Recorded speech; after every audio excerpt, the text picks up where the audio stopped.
হ্যাঁ, এটা খুবই দুর্ভাগ্যজনক। আজকের প্রবাদী দৈনিকগুলোতে দুটো খবর। একটা খবর হলো বিশালগড় থানার ওসি, তার বিরুদ্ধে হাইকোর্ট এফআইআর দায়ের করার জন্য নির্দেশিকা জারি করেছে। অভিযোগটা কি? যে আজ থেকে মাস কয়েক আগে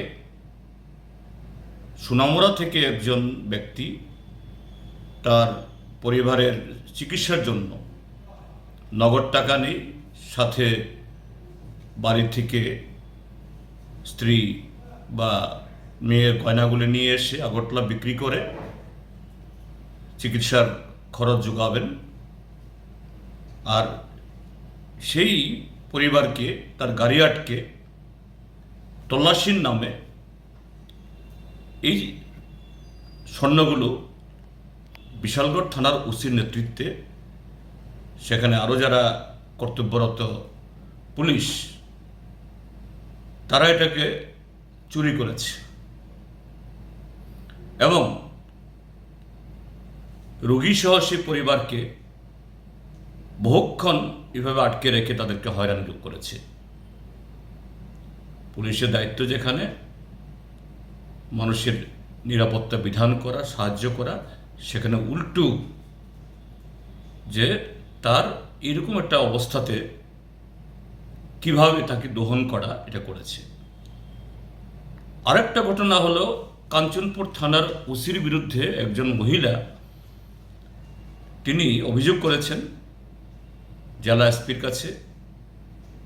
তিনি থানাতে কমপ্লেন করতে গেছেন, আর এই ওসি ভদ্রলোক নাকি থানার ভেতরেই এই মহিলার শ্লীলতাহানি করেছেন, দুর্ব্যবহার করেছেন এবং আরও নানা ধরনের খারাপ ইঙ্গিত দিয়েছেন। তিনি বাধ্য হয়েই তার অভিযোগ জ্ঞাপন করতে। কেন এগুলি হলো? আমি এখনই বলছি না যে এই দুটো অভিযোগ দুটোই একদম 100% সত্য, বলছি না। সঠিক তদন্তে আসল সত্য বেরিয়ে আসুক, আমরা চাইব। কিন্তু ত্রিপুরা পুলিশের বিরুদ্ধে এবং ত্রিপুরা পুলিশের একাংশ অফিসারের বিরুদ্ধে কেন প্রতিদিন তাদের বিরুদ্ধে এই সমস্ত অভিযোগগুলো, তার তালিকা লম্বা হচ্ছে?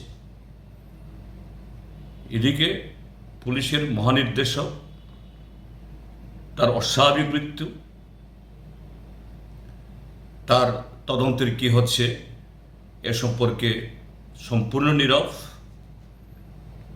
প্রতিদিন কোটি কোটি টাকার নেশাদ্রব্য ধরা পড়ছে, কিন্তু সে ধরনের ধরপাকড় নেই, কোনো শাস্তি নেই।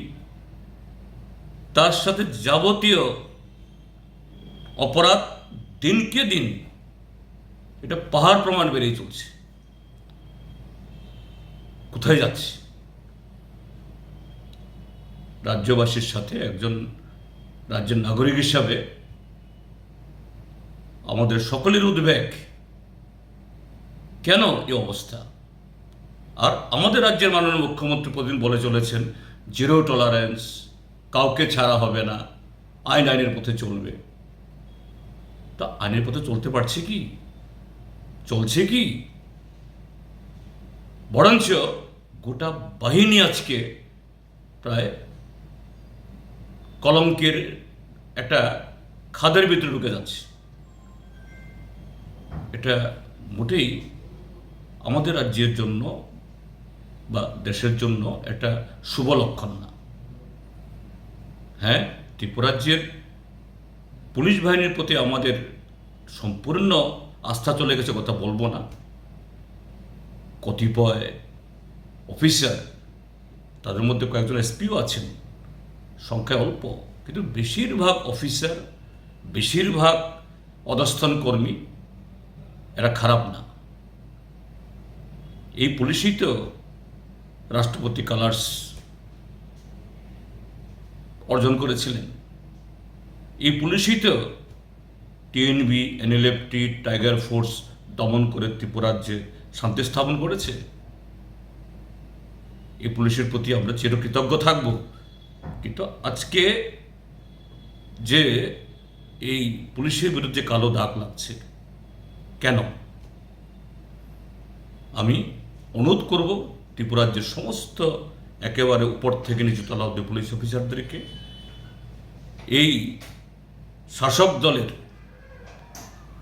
তাদের যে অন্যায়, সংবিধান বিরোধী, হ্যাঁ শাসক দলের কথা মানতেই হবে, কিন্তু তাদের সমস্ত অন্যায়, সমস্ত এই নির্দেশিকা মেনে নিজেদের কলঙ্কিত করবেন না, রাজ্যের মানুষকে উদ্বেগের দিকে ঠেলে দেবেন না, এবং প্রত্যেক অফিসার এবং জওয়ান সততার সাথে সংবিধান মেনে আইনের মধ্যে থেকে কাজ করুন। সারা ত্রিপুরা রাজ্যের মানুষ আপনাদের পাশে থাকবে এবং রাজ্যের মানুষ আপনাদেরকে মাথায় করে রাখবে। এই কথাটা, এই উদ্বেগের দিনে এই কথাটা আমি বলতে চাইছি সারা রাজ্যবাসীর সাথে, আমাদের গোটা পুলিশ বাহিনীর প্রতি।